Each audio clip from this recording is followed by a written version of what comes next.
लड़की ने सुसाइड कर दिया है, ये खबर आई है। हाथ जोड़ती रही माँ बाप, हाथ जोड़ते रहे, हमें एक बार दिखाओ, हमारी बच्ची का मुंह एक बार दिखाओ।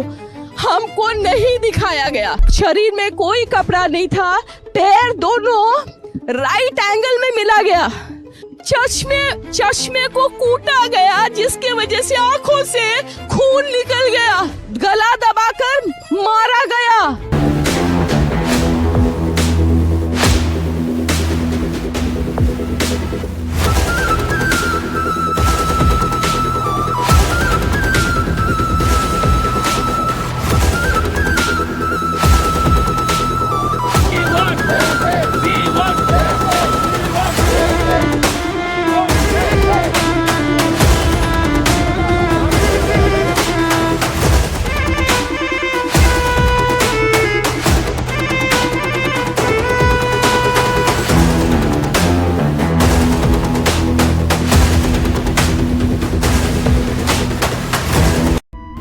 West Bengal Kolkata August 8.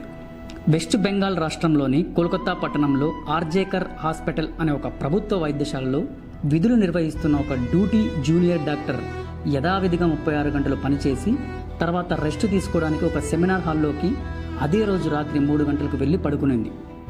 ఈ సెమినార్ హాల్ ఎక్కడో లేదు, హాస్పిటల్ లోపలే ఉంది.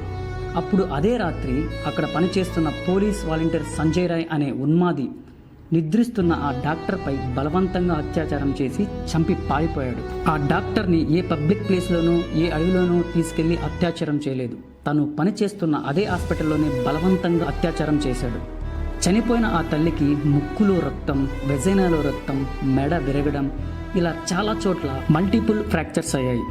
స్పష్టంగా ఇది అత్యాచారం మరియు మర్డర్ అని తెలుస్తున్నా కూడా అక్కడ ఉన్న లోకల్ హాస్పిటల్ యాజమాన్యం జరిగిన సంఘటనని ఆత్మహత్యగా అంటే సూసైడ్గా చిత్రీకరించాలని అనుకున్నారు. ఈ కేసుని వెంటనే మూసివేయడానికి చూశారు. ఈ విషయాన్ని పోలీసులు కూడా అణిచివేయాలని చూశారు. ఎందుకంటే కిరాతకంగా అత్యాచారం చేసిన సంజయ్ రాయ్ అనే వ్యక్తి ఒక సివిక్ వాలంటీర్. అసలు ఈ సివిక్ వాలంటీర్ అంటే ఏంటి అంటే పోలీస్ వ్యవస్థలో పనిచేస్తాడు, కానీ ఇతను పోలీస్ కాదు. పోలీసులకు హెల్ప్ చేయడానికి వీరిని నియమించడం జరిగింది.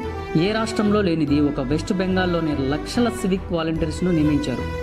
గత 4 రోజుల నుండి హెల్త్ వర్కర్స్, డాక్టర్స్ ప్రొటెస్ట్ చేసిన తర్వాత అప్పుడు అధికారులు కళ్ళు తెరిచి విచారణ చేస్తున్నారు.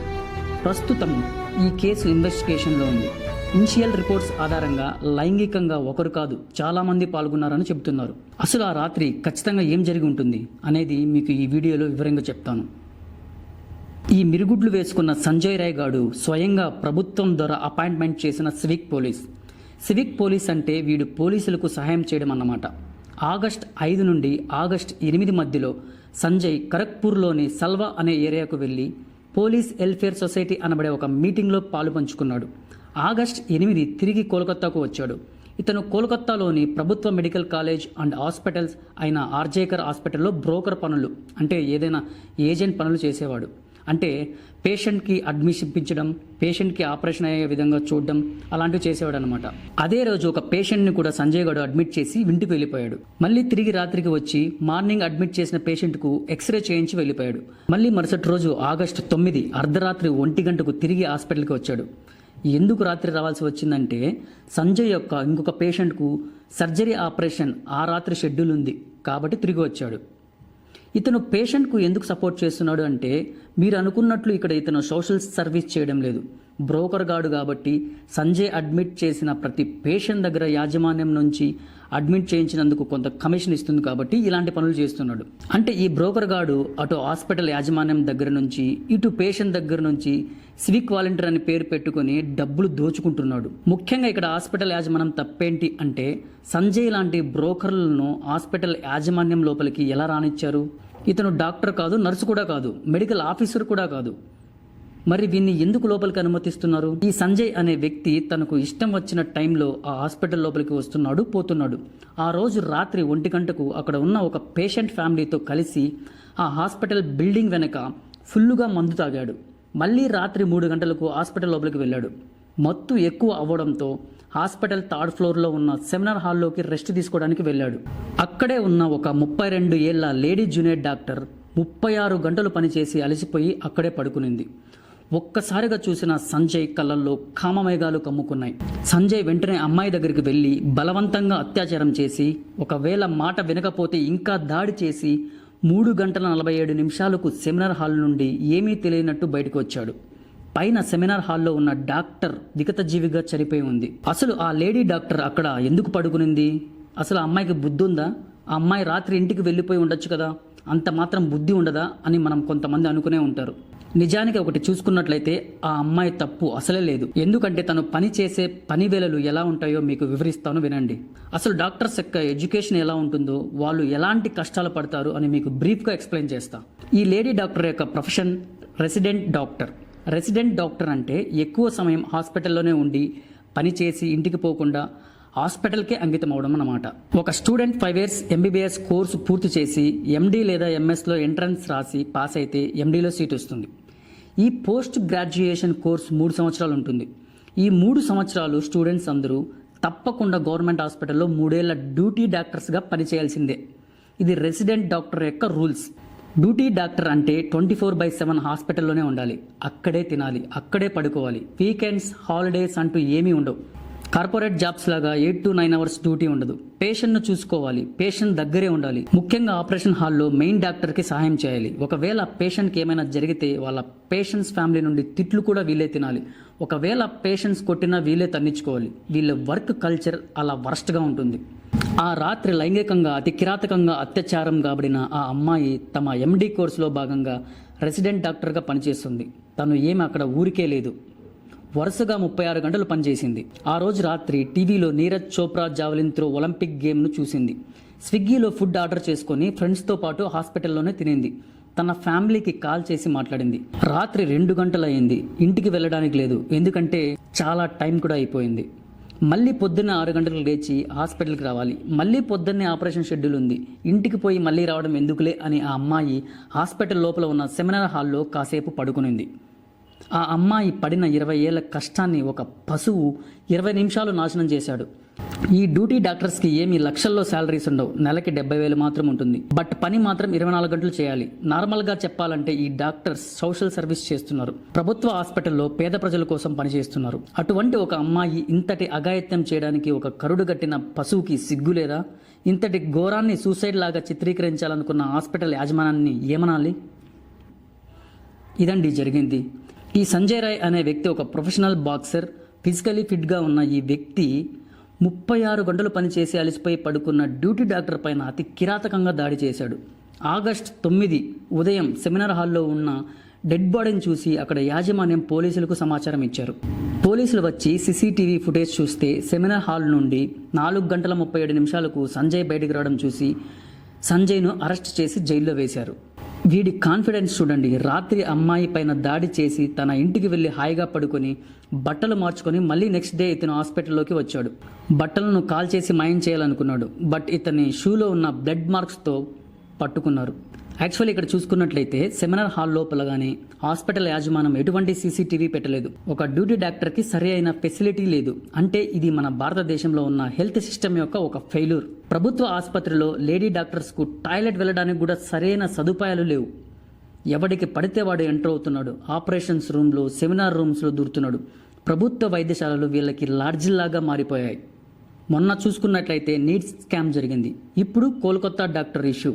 ఈ సంజయ్ అనే వ్యక్తి ప్రొఫెషనల్గా బాక్సర్గా పోలీసులతో పరిచయాలు పెంచుకొని సిక్ వాలంటీర్గా ఉద్యోగాన్ని సంపాదించాడు. గత 4 రోజుల నుండి దేశవ్యాప్తంగా డాక్టర్లు ధర్నాలు చేస్తున్నారు.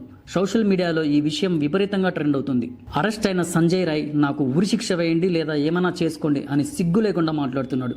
ఈ సంజయ్కి 4 పెళ్లిళ్ళయ్యాయి. ఇతని మొబైల్లో బ్లూ ఫిలిమ్స్ దొరికినట్లు ఇనిషియల్ రిపోర్ట్స్ తెలుస్తుంది.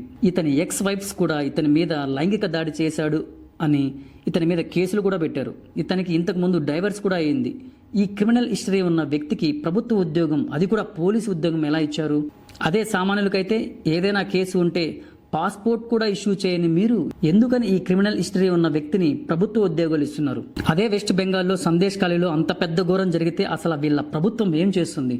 షాజహాన్ షేక్కి ఉరిశిక్ష వేయకుండా, చంపి పారేయకుండా జైల్లో పెట్టి బిర్యానీ ఇస్తున్నారు. ఇంత పెద్ద ఘోరం జరిగిన తర్వాత ఇండియన్ మెడికల్ అసోసియేషన్ ఫైనల్ గా రంగంలోకి దిగి అన్ని ప్రభుత్వ హాస్పిటల్లో సేఫ్ జోన్ గా ప్రకటించాలని ప్రభుత్వానికి యూనియన్ గవర్నమెంట్ కు డిమాండ్ చేస్తున్నారు. ఇక్కడ మనకు అర్థం కాని విషయం ఏంటంటే భారత్లో తెలివైన వారు మాత్రమే డాక్టర్స్ అవుతారు. ఇది నిజమే కదా? అంటే టాలెంట్స్ ఉన్నవారు మాత్రమే కదా డాక్టర్ సీట్ ఇచ్చేది.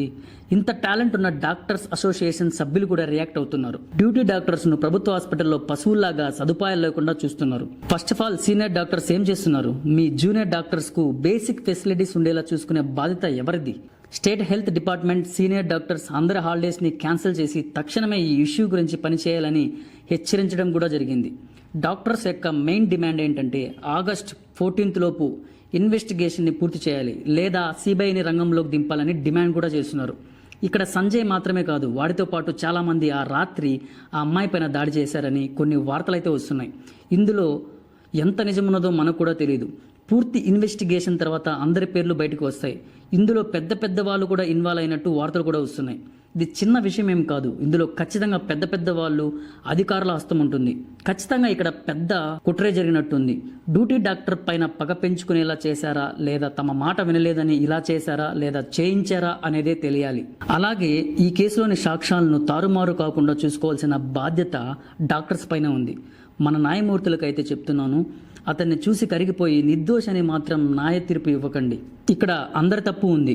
కోర్టు వద్దు వద్దు అంటున్న సివిక్ వాలంటీర్ని అపాయింట్మెంట్ చేసిన ప్రభుత్వ హాస్పిటల్స్లో బ్రోకర్స్ని అనుమతించిన హాస్పిటల్ యాజమాన్యం, డ్యూటీ డాక్టర్స్కు సరైన ఫెసిలిటీ ఇవ్వకుండా విఫలమైన డాక్టర్ అసోసియేషన్ అందరూ ఈ ఇష్యూలో అకౌంటబిలిటీనే తీసుకోవాలి. వెస్ట్ బెంగాల్లో ఉన్న ఈ సివిక్ వాలంటీర్స్ పైన చాలా కేసులు కూడా ఉన్నాయి. ఈ సివిక్ వాలంటీర్ అనే వాళ్ళు పోలీసుల్లాగా బిహేవ్ చేస్తున్నారు, దౌర్జన్యం చేస్తున్నారు అనే కూడా ఎన్నో కేసులు ఉన్నాయి. కోల్కతా హైకోర్టు కూడా వీళ్ళ గురించి వార్నింగ్ ఇచ్చింది. అయినా ప్రభుత్వం ఎటువంటి జాగ్రత్తలు తీసుకోలేదు. కాళ్ళు చేతులు విరిగిపోయి అంతర్గత అవయవాలు ఛిద్రమై ఒళ్లంతా గాయాలు. అది చూసి భరతమాత తన కంట కన్నీరొలికిస్తుంది. అసలు ఆమె ఏమి తప్పు చేసింది? స్త్రీలను ఆదిశక్తి స్వరూపంగా కొలిచిన సంస్కృతి మనది. కానీ పితృస్వామ్య భావాజలం మహిళలను లైంగిక వస్తువుగా చూడడానికి అడుగడుగున గండాల బారిన పడటానికి కారణమవుతుంది. నేషనల్ క్రైమ్స్ రికార్డ్స్ బ్యూరో 2022 నివేదిక ప్రకారం రోజులో 87 మంది, గంటకు 3 స్త్రీలు అత్యాచారానికి గురవుతున్నారట. అసలు వీటికి చట్టాలు ఉన్నాయా? నిర్భయ ఘటన మహిళల రక్షణ విషయంలో పెను మార్పులు తెచ్చింది. జస్టిస్ జేఎస్ వర్మ కమిటీ సిఫారసుల మేరకు దేశంలో అన్ని జిల్లాల్లో 1 స్టాప్ సెంటర్లు, హెల్ప్ లైన్లు ప్రారంభించారు. నిర్భయ స్క్వాడ్ యాప్ అందుబాటులోకి వచ్చాయి. మహిళలపై హింసను నిరోధించేందుకు గత చట్టాలను సవరించి కేంద్ర ప్రభుత్వం 2013లో నిర్భయ చట్టం తీసుకొచ్చింది. మరొక పక్క పిల్లలపై లైంగిక దాడులను అరికట్టేందుకు ఫోక్సో చట్టం పనిచేస్తుంది. అయినా వార్తల్లోకి రాని పోలీస్ స్టేషన్లు దాకా వెళ్ళనివి, కనీసమైన వారికి కూడా చెప్పుకోలేనివి సంఘటనలు ఎన్నో ఉన్నాయి. మరి ఏం చేయాలి? ప్రతి ఇంట ఆడ మగ తేడా లేకుండా పిల్లలు పెరగాలి. మహిళలకు గౌరవం ఇవ్వడం, వారి అనుమతి లేకుండా శరీరాన్ని తాకకూడదనే స్పృహ కల్పించాలి. పూర్ణ సంస్కృతిని నిషేధించాలి. స్పై కెమెరాలను గుర్తించడం, అశ్లీలతను ప్రోత్సహిస్తున్న కార్యక్రమాలు, సామాజిక మాధ్యమాల్లోని వీడియోలపై నియంత్రణ అవసరం. లైంగిక నేరాల కట్టడిలో పోలీసుల వ్యవస్థ పనితీరు, రాజకీయ జోక్యం ఉండకూడదు.